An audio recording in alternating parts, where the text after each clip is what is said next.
Diyos ko po, bakit nila pinatay si Virna? Kahit ako nga din lang, hindi ako makapaniwala sa nangyari.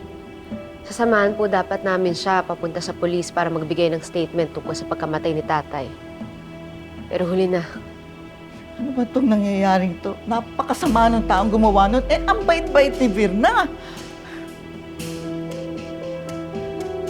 Dali, ipagdasal natin siya. Kukunin ko muna yung nobina ko sa patay. Sino?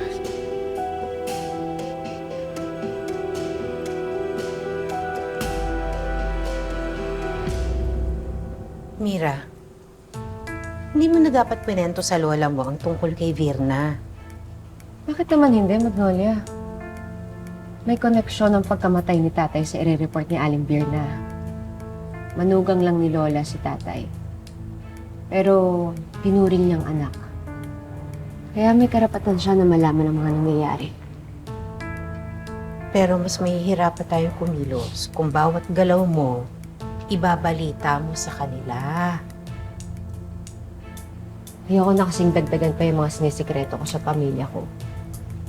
Pero pwede silang maging balakid sa mga plano natin at sa plano ni Maria Makiling.